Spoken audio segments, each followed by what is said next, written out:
There are heroes among us. Disciplined, dependable, courageous, committed. Where others walk away, turn away, these exceptional individuals step up and stand in. You call them friend, coworker, neighbor, relative. We call them the Responsibles.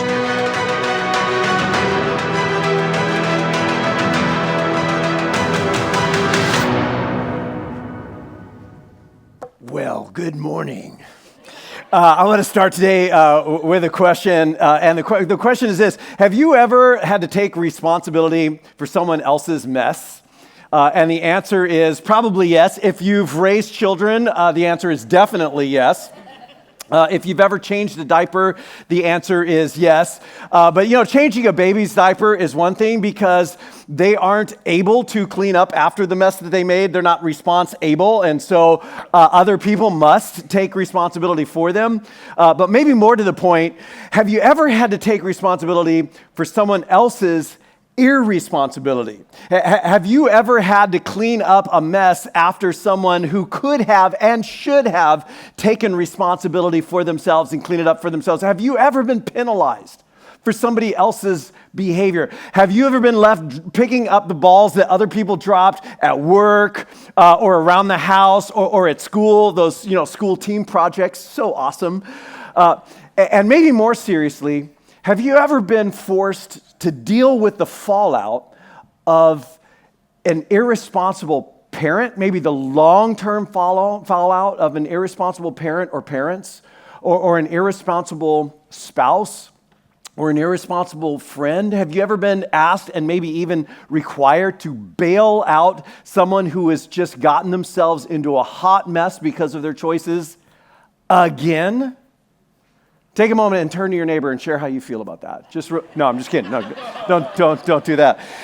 So today we are in part 2 of our series, The Responsibles, and this is a series about this elite group of superheroes, super friends, super citizens, super coworkers, super family members who have realized and unlocked this underrated, understated superpower that we have all been endowed with and in fact created for, their responsibility. These are people who understand that though there are many factors that we are all facing all of the time, things that are happening to us societally, environmentally, economically, there are people who are happening to us, there's that person who keeps happening to us, that though there are things that are happening to us that we cannot control, that in between everything that happens to us and everything that comes out of us, they have the ability to choose their response, and they own that. They have the ability to choose in any and every situation what they will do with what is happening to them. They own that. That is theirs. No one can ever take that away from them. In fact, no one can really take it for them. And these are people who are taking responsibility for their life, for their whole life. They take responsibility for their past, whether that's 15 minutes or 15 years ago. They're taking responsibility for their present and the things that are happening in their lives right now, their own story. And they are taking responsibility for their futures and the future implications of the choices they are making or not making now. They're taking responsibility for their actions and their reactions, inward and external. And these are people who understand that one person's irresponsibility eventually becomes someone else's responsibility. Isn't that true? That irresponsibility is never a neutral proposition. I can never be irresponsible alone. That my irresponsibility, anyone's irresponsibility will always ripple out into the lives and the world around us. One person's irresponsibility is eventually going to land on someone else who will be left to deal with it in one way or another, whether that's family or work or society. In fact, a percentage of our taxes goes to this kind of thing, right? And these responsibles, they're not having it. They're like, no, not them. They're going to clean up what they mess up. They're going to take good care of what is in their hands to care for. They are not going to drop the ball. You can count on them. They are going to do the right thing every time. And consequently, they really are like heroes among us. They are, though mild-mannered and under the radar, they are like the best neighbors. They are the best friends. They are the best coworkers, the best bosses, the best employees, the best spouses, the best parents. They really are the best. And we are all invited, and this series is our invitation to join this elite group. And it begins by asking and really answering for ourselves this question that we're going to ask and answer every week during this series. We began the series last weekend asking this question. And the question is a self-directed question. And it ends after I ask the question, it ends with like this little pushback that I have for myself where I kind of, with a tone of skepticism, look at myself and go, really? Really? And so we're going to ask this question out loud with the pause and the really. Okay, you're going to do this with me. 1, 2, 3. Am I taking for my life really? Am I taking responsibility for my life, really my whole life? My past, my present, my future, inward and external. And the question we said last week is not, am I a responsible person? Because all of us would answer that question, well, like, duh, yeah, I'm responsible, because we can all think of ways that we are responsible people, areas of our lives, things we're responsible with. I mean, look at you, you're all dressed and you cleaned up and you came here. Like, of course, like you're responsible, you pay your bills. Eventually, you keep your commitments, you go to school, you go to work most of the time. I mean, you're a really responsible person, of course, in some areas of life. But the question really is not just can I be a responsible person at times, but am I taking responsibility for my whole life, my whole story, really? And I may not be able to control all of the things that are happening to me and coming at me on any given day, some of which may not be very good things at all. I may not be able to control all of the possible factors that influenced how that vacation went down, or how that meeting went, or that night, that special night we planned that ended just so badly and terribly, or how that conversation ended. I may not be able to control all the factors that had influence on that, but I am responsible for me.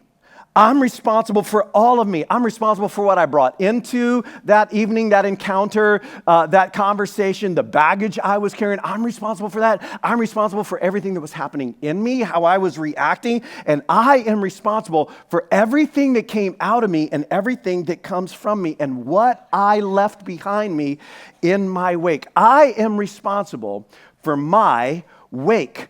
I'm responsible for my emotional wake, for what I leave in my wake. I'm responsible for my relational wake and financial and physical wake, whether that's, again, 15 minutes ago or 15 days or 15 years ago.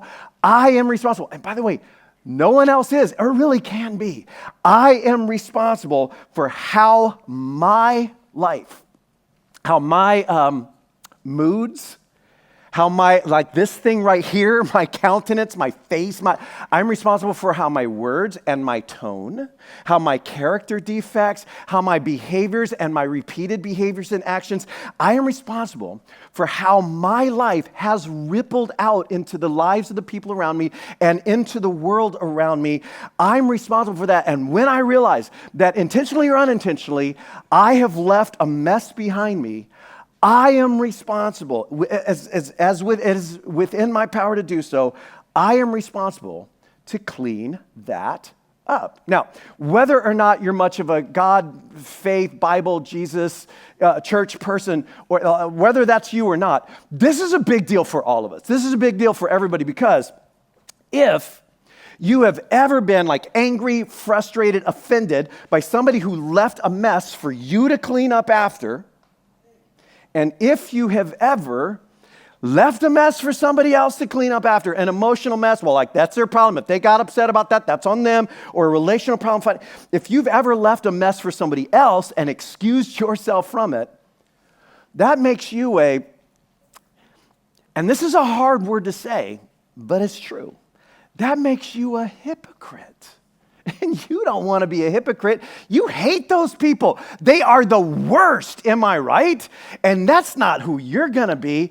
But if you are a follower of Jesus, and here's what we said last week, if you do consider yourself a follower of Jesus, this is not optional for us. In fact, from the beginning, God has instructed his people to take responsibility for the messes, the interpersonal messes that they have created and leave behind. This was actually a very important theme in Israel's ancient civil law, what was called the Torah. In fact, here's how God communicated to Moses. Check this out. The Lord said to Moses, "Say to the Israelites, any man or woman who wrongs another in any way." Any man or woman who wrongs another in any way is guilty and must confess the sin they've committed. It's like, sin? You're going to, wait, that word? That's right. So frequently in the scriptures and clearly in this story, that ugly word right there, sin, is being defined and understood horizontally as anything we do intentionally or unintentionally that harms or wrongs another person in any way. But I left a phrase out, and it's an important phrase. Say to the Israelites, any man or woman who wrongs another in any way, and so is unfaithful to the Lord. In other words, if I wrong someone, if I wrong a person intentionally or unintentionally, I'm actually somehow breaking faith with or being unfaithful to God, to which we're like, no, hold on, time out. No, I'm not being unfaithful. No, I lost it with them, but I'm good with God. I might have lied. Well, I might have bent the truth a little bit. I might have taken something from them. I might have taken advantage of them. I might have hurt them. But no. I'm good with God. I'm okay with God. And the idea here, which, by the way, is a constant theme throughout not only the Hebrew Scriptures, but the teachings of Jesus and his first followers, is that we cannot be wrong with God, or wrong with people and right with God.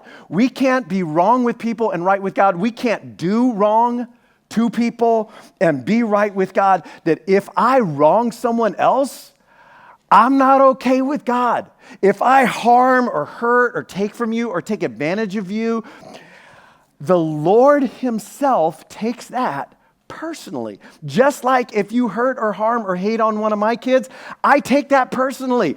I love you, I care about you, but if you hurt my kids, we're not good. You have to take care of that with my kid, right? And here's where it gets so powerful and so personal. It's like, whoa, so God takes that personally. So what do I do? I hurt or I wronged or I left something damaged. I messed up something behind me. What do I do? And the first answer is, well, they must confess the sin they've committed. That is, you got to admit it. You got to acknowledge your responsibility, my responsibility for my part of the mess. And so like, okay, so to God, right? Though that's what, it's like I confess that to God or like to the priest or like something like that. And I messed up and then I apologize to God and I ask this forgiveness. And so everything's good, right?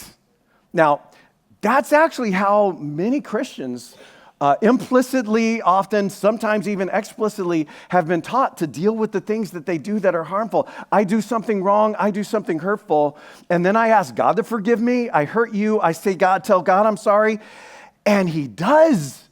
And it's amazing, and I'm good, and the past is in the past. I'm forgiven and free, right? Right? And the answer is apparently not so much. In fact, here's what God tells Moses. Admitting the wrong that was done is actually just the beginning, and apparently it's not just to God. Then he says they must make full restitution for the wrong they have done. In other words, you go back to the scene of the crime and you clean up the mess you left behind. You go back to the scene of the crime and you clean it up. You restore the value of what you took or what you damaged. And I could just imagine the scene now. I could imagine people just going, okay, wait a minute, Moses, seriously, can't we just go offer a sacrifice to God? I mean, there's a bunch of things in there about making sacrifices for sin and telling God you're sorry. Can't we just go make a sacrifice to God and apologize to him? I mean, Moses, I can't go back and do this with them. this could get really ugly. I mean, you don't understand. They're still angry. They're still hurt. I don't know that I can face that. I sure don't think I want to deal with that. But hold on, Moses. Wait a minute. They hurt me too. I mean, what about what they did? What about them? Why can't I just go and apologize to God and be good? And God himself says, no, you go back and you pay back. You go back and you pay back. But God wasn't done. And this next part is brilliant. He says, they must make full restitution for the wrong they have done, add a fifth of the value to it, and give it all to the person that they have wronged. Not only full restitution, but like plus something extra, 20% more, you add something to it. Now, here's like, if you've ever been on the receiving end of being mistreated or wronged, and if you've ever had a person, and maybe you live with a person like this and they're sitting next to you, I don't know. If you've ever had a person just kind of like ignore and pretend their way out of it, like everything's good, and you're like, am I crazy here? Or did we just, were you just awful to me yesterday? And now, if you've ever had someone try to act or pretend their way out of something, or if you've ever had a person under apologize to you, and you know what that's like? It's like this whole thing went down and they say, sorry. Like, not even a pronoun, like not even I'm sorry, just sorry. I said sorry. I said, if you've ever had somebody under apologize or under correct what they did, this makes perfect sense, right? Here's what he says. You confess it, you acknowledge it out loud, the wrong that's done, then you restore it, and then you overdo it. You overdo it. Like you overcompensate, you over-apologize, you over-restore, you take responsibility for your wake, and you make right what you left wrong behind you. Which raises a question, and it's a good one. But hold on. Doesn't God forgive us?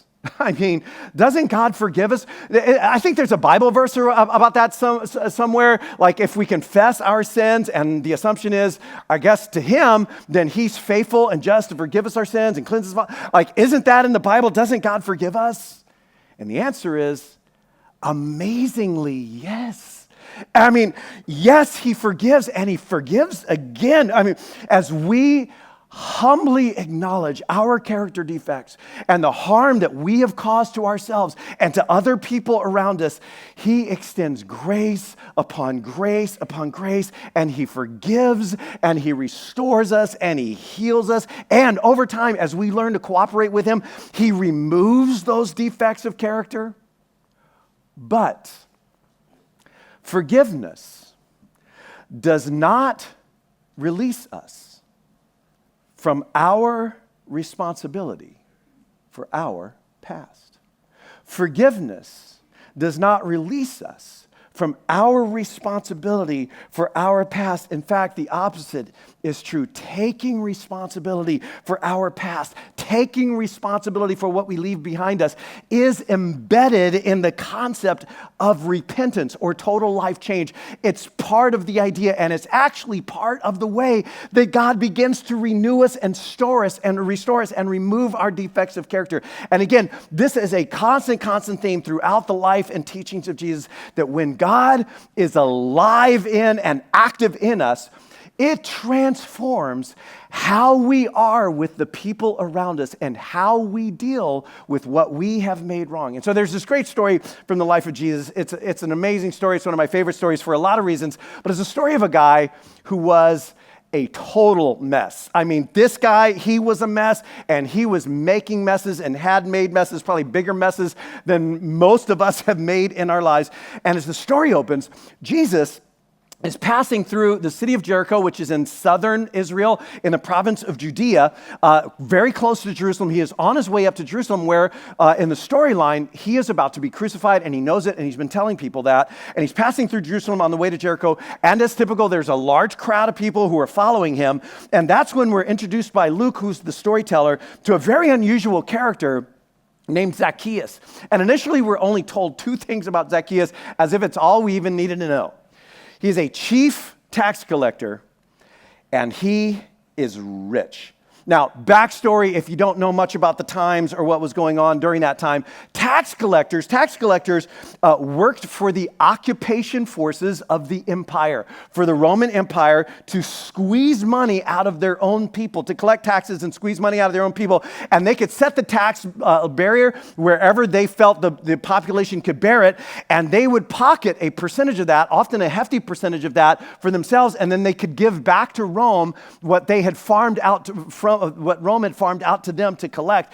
And it was seriously legalized extortion. That is exactly what it was. It was an extortion system, but it was legal and backed by the army of Rome itself. And so consequently, these people are not just thieves. They're worse than thieves. They're traitors. They're profiteering off of the pain of their own people. They are like evil, dirty, yucky, terrible people. We hate them. And Zacchaeus wasn't just a tax collector. He was a chief tax collector. And we know how we feel about chiefs. No, I'm just kidding. I'm just kidding. I got no dog in the hunt. I don't. It's all good. It's all good. Back to the story. He's a chief tax collector, which means he's like at the top of the Ponzi scheme, of the pyramid. Like he is rich. In fact, he is filthy rich, right? And so Jesus comes down, and Zacchaeus is intrigued. And he wants to see who Jesus is because he's heard stories about this radical rabbi, and not just his apparent power and what he does and how he cares for people who are poor and diseased and so forth. But this guy has a tax collector in his crew, and there's something different about him and the way he treats and sees people, right? And so Zacchaeus is intrigued, but he's got a problem. And if you grew up in Sunday school in a past generation, you might know what his problem was because of the song that was sung. Let's just say Zacchaeus was vertically challenged, okay? He's vertically challenged, and there's a crowd, and Zacchaeus is not a popular guy in the crowd. Zacchaeus can't just go, excuse me, and work his way to the front. And so he kind of does a quick trajectory analysis and sees that there's this tree down the road that he could climb into, and so he heads down there, climbs up in the tree, and I don't know what Zacchaeus expected, but I imagine he expected to observe anonymously. Like from a distance, he just wants to check it out and not really be part of the story in any way. But Jesus reaches the spot where Zacchaeus is, and he looks up in this tree, and he calls him by name. Zacchaeus, hey, Zacchaeus, come down out of that tree immediately. I got to go to your house today. Now, this is more than Zacchaeus had bargained for. Like, what? Like him? Like, the kind of person he is in this town, like FaceTime with a famous rabbi out of the whole city, he's the one. And so he's down out of that tree, and he's escorting Jesus back to his home, and this crowd of people who hate him, like, come on, it's this way. And that's just too much for people. And people go, understandably, they are disrupted. There is this murmur that goes through the crowd as people begin to say, are you kidding me right now? Zacchaeus, I hate that guy. He's so evil. He's gross. Jesus is going to be a guest at his house, like out of all of us. Seriously, he's that sinner, and Jesus is going to his house. Now, understand this is important to know for this part of the story and what happens next.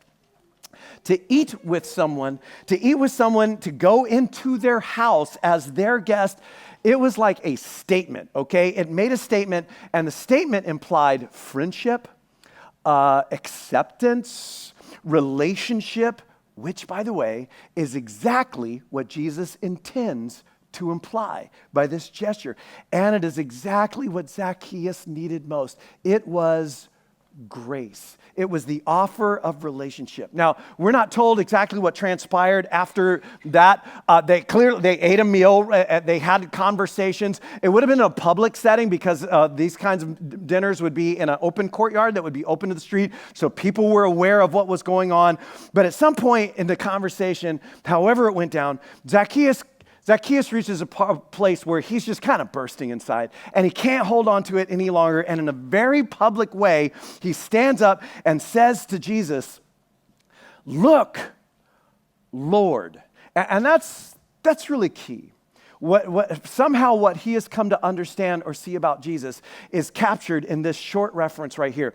Look, Lord, here and now I give half of my possessions to the poor, and I love this, if I've cheated anyone, which is a little bit like me saying, if I lived in Southern California, and I do, if I have cheated anybody out of anything, I will pay back 4 times the amount. Now, according to Torah, as we just read it, legally, like the obligation is to pay back the full amount plus 20%, right? He's like, no, I don't even care. This isn't about what the law says. I am going to pay back 400%. And then in addition to making amends, I am going to take half of everything I have and I'm going to give it to the people who need it the most. I want to do whatever good I can to restore what I have damaged in this community. And Zacchaeus, in the boldest terms possible or imaginable, is saying, I want to make right what I have done wrong. And Zacchaeus had done wrong. He had wronged people. He had used his position and his power, and so had been unfaithful to God to abuse other people and take advantage of them. He had torn holes in the relational fabric all over this city, all over this community. And now he is saying, I want to do my best. My absolute best, not just what's legally required. I want to do my absolute best as it is within my power to do so, to mend that fabric, to mend the relational fabric, to clean up and take responsibility for the messes that I have left in my hometown. And here's what's interesting. Jesus doesn't stop him. Jesus doesn't try to dissuade him. Jesus doesn't say, oh, no, yo, Z, you don't got to do all of that, bro. No, just ask God to forgive you. And God forgives you, and you are free, man. You are free of the past, leave the past. And you just look ahead. You're free from what you've done. Jesus doesn't dissuade him. He actually affirms Zacchaeus' decision. And he affirms Zacchaeus because this was evidence of genuine Jesus-following repentance or true life change, true salvation. It was this interchange that began with grace, that began with relationship and acceptance, that was then being evidenced in a radical change of his treatment of and his view of and his approach to the people around him and taking responsibility for what he had done, because Zacchaeus didn't just get religion. Zacchaeus had met Jesus, and it changed him not just vertically, it changed him horizontally. And Jesus said, Today, salvation has come to this house, because this man too, though he was far gone, lost without question, he's a son of Abraham, and I, the Son of Man, which is how Jesus often referred to himself, I've come exactly for this, to search out people and to rescue people who have gotten lost in life, who have lost their way. And by the way, maybe that's you.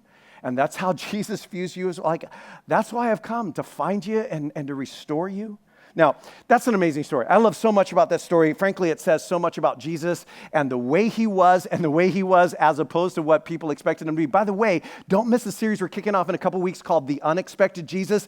But here's the point for us today. Zacchaeus knew that he had made a mess. In fact, he had made a lot of messes. Many messes over a period of time. He had made a mess of his own life. He had made a mess of a lot of other people's lives as well. And as grace and true salvation floods his soul for the very first time, he doesn't say, well, the past is the past. Thank God he forgives me, and everyone else should too. He doesn't even say, gosh, guys, I'm really sorry. I've been kind of a jerk, haven't I? And I really made a mess of things. What he says is, I want to do whatever I can, whatever it costs me, not just what's legal. I want to do whatever I can to make it right with you, to clean up my mess and repair the damage that I've caused. And here's where this story intersects with all of us, because we all make messes. Human beings are really messy people. Like we are all making messes all the time, all day long. We are making messes like literally, but often just emotionally and relationally, right? We regularly offend and step on toes and disappoint and wound and slight and ignore and push people away and distance ourselves and have our own issues like our own cold shoulders. We hurt people. We take advantage of people, sometimes intentionally, sometimes just not even intentionally, and sometimes much, much worse than that. We are all making messes all of the time. And so you would think that for some of us who have been now a few years into this journey, like we would have all had ample opportunity to master and perfect the art of cleaning up after ourselves, of going back and cleaning up the messes that we leave behind and repairing our damage. But my experience tells me, like decades and decades of doing this, and coaching people and like counseling couples and counseling families and walking with people through the messy of situations, my experience tells me we don't master it. We don't really get very good at it at all. In fact, people who are 60 plus years old are as bad at it as people who are 20 years old. Like even people who've been Christians for a long time consider themselves leaders or influential people and probably are just really, really, really bad at taking responsibility for what they messed up and cleaning up after themselves. And so as we end today, I want to do a little bit of coaching on what I consider, honestly, one of the most important skills of the responsibles, one of the most important skills of responsible people, and that is how to clean up our own mess, how to clean up our own mess. And we're going to take our cue from both of these stories we just looked at, as well as other things that Jesus said and taught. Three things that I think are just essential, and they're easy enough to remember. The first big idea is that you do it as quickly as possible. Seriously, do it as quickly as possible the next time you're in the office. Like you blew through there like a freight train last time, and next time you're there, next time you're sitting down with that team, next time you see that person, you don't put it off. If they live with you in the next room, you just go do it right then. And you take care of it quickly. You don't leave the mess sitting out for weeks getting moldy and stinky. You just deal with it seriously as quickly as you possibly can. Number two, own your part of the mess. Own your part of the mess. No blame. No counterattack, no hidden accusations. No started into the apology saying, I'm sorry, ended the apology talking about all the stuff you did. And some of us have been on the receiving end of apologies like that. And we're like, are you even apologizing right now? Because it sounds like what you're doing is just reminding me of all of the things that you said I had done before. That is not an apology, my friends. Don't do that. Don't do that. Own your part of the mess. Now, in 12-step recovery circles, this is referred to as cleaning up your own side of the street. Clean up your own side of the street. And the idea is this. Yes, my neighbor might have a mess on their side of the street, their front yard, the street lot. But to be honest, I got my own mess. I got my own mess. I have my own character defects. I am responsible not for the mess in their yard. I'm responsible for my side of the street. I am responsible for my side of the conflict, for my side of whatever went wrong. I am not responsible for their side. And when it comes to cleaning up a mess that other people contributed to, and many of the messes we leave are messes that had more than one person as a part of it. When their lawn's mess has spilled over into our lawn and vice versa, I have to stick with my own side of the street, my side of the issue, my side of the mess. Now, how to do this?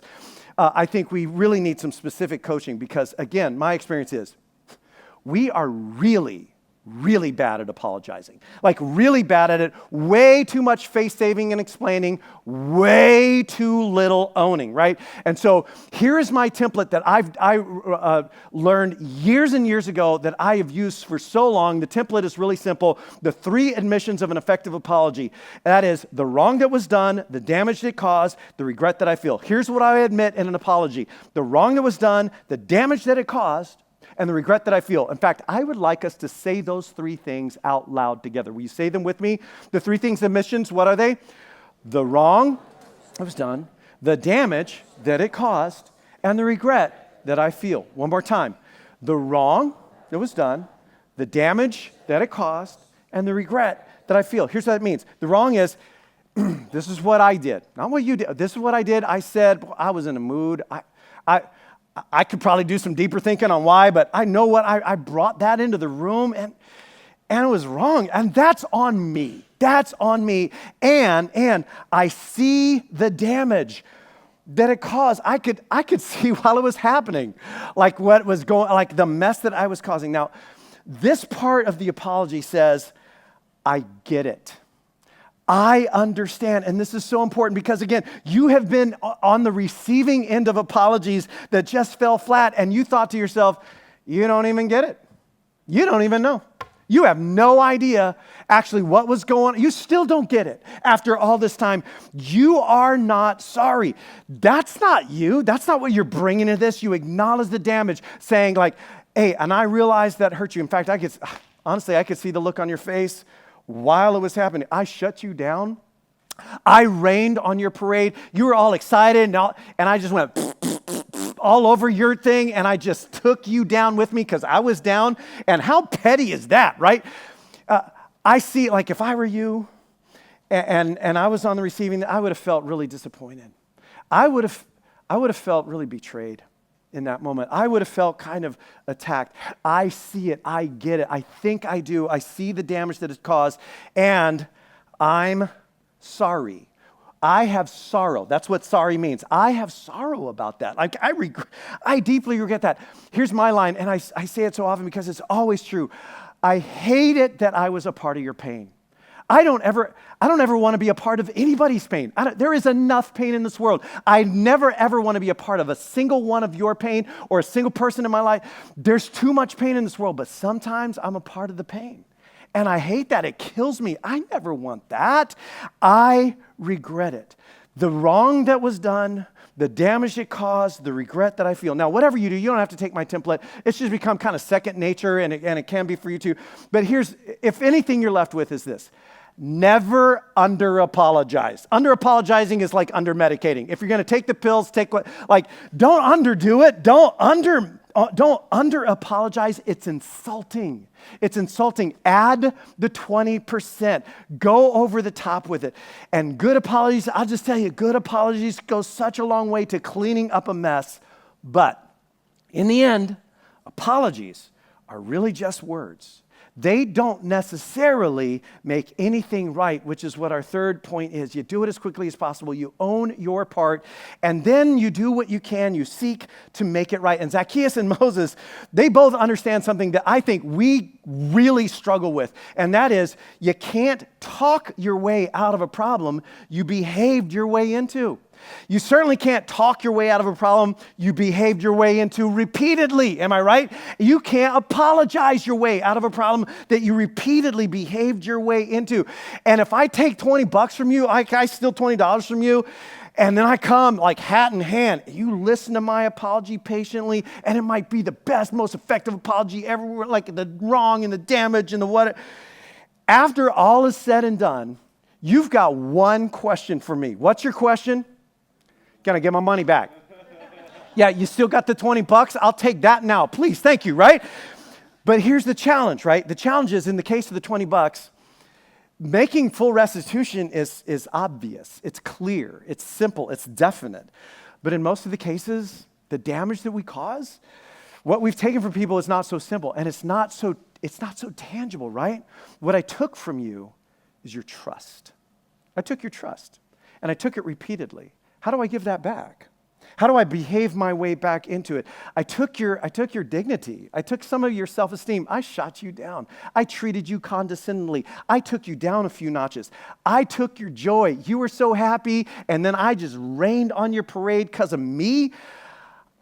I took some of your reputation because I was talking to some other people about some of your defects of character who were not part of the solution, and now they see you in a light different than what they saw before, and I stole part of your honor. Whew! How do I give that back? How do I restore that? I took some of your confidence. I shot you down. I took your legs out from underneath you. I took confidence away from you because of my own issues.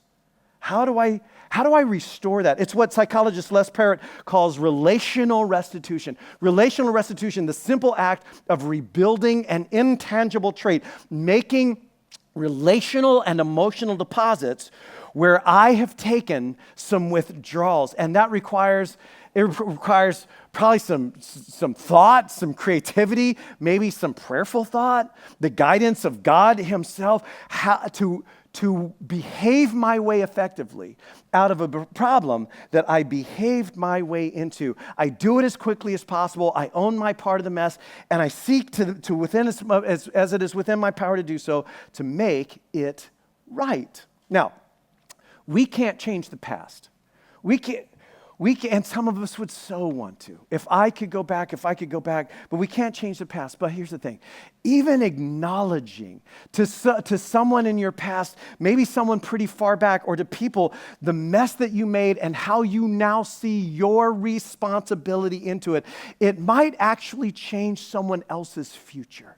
You might not be able to change the past, but you might be able to change somebody else's future and set them free to become whole. See, God's forgiveness doesn't release us from our responsibility for the past. In fact, God's grace and forgiveness is why we take responsibility. Like Zacchaeus, the logical response, the necessary, I think, response to that kind of grace, to things being made whole and right in us, is that we begin to make things right around us. And that's what following Jesus looks like. And that's why we wanted to end today with something called communion, or you might have heard of it referred to as the Eucharist or Mass or the Lord's Supper. But this is something that Jesus' followers have been doing since the night of Jesus' own crucifixion, to not just remember and commemorate, but actually internalize and participate in that act of self-giving, sacrificial love and grace, and to take it quite literally inside ourselves and to make it a part of us. And so today, the band is going to lead us in a couple more songs. Around the room, you'll see there are these 3 tables. There's one behind you as well that might actually be the closest one to you. And on those tables are bread and juice, and they represent that sacrifice, Christ's own body and blood that was spilled for us on that night. And as you make your way to those tables during these songs, anytime you want to get up and do that, and you take that bread and dip in the juice, as you think back over the past few days, or maybe much, much further back in your life, ask yourself, have I left some messes behind me? Did I leave a mess yesterday, like last week? Have I left some messes behind me, maybe even years back in my life? If there was someone in my past listening to this message, they would be thinking about me right now. And they would hope that I was listening to it too, that I would do something about what I just heard. Have you left some messes behind you? And then ask yourself, am I taking responsibility for my life? Really? Am I taking responsibility for my whole life? What can I do about that? What might God be leading me to do about it? And by the way, if you've never invited the grace and forgiveness of Christ into your life and decided that you will follow in that way, that you will follow him, like this is your moment. As you come up to this table, as you take that bread and put it in the juice and take that in that moment, would you just invite the power and the grace of God into the deepest part of you, like into your heart and your soul, your mind, your attitude, into every part of you, to make things right in you, and then to make you or empower you to be the kind of person who makes things right around you. And as you come up to that table and you take the bread and dip it in the juice, maybe your prayer would be, I invite this grace and this forgiveness into the deepest part of me right now. I want to bring it in just like I'm taking this bread and this juice as a metaphor, if you will, inside of me. I invite that grace and forgiveness and power to transform me into a person of grace and forgiveness, that I want to follow Jesus, and I want to follow in this way of love and redemption and restoration. So again...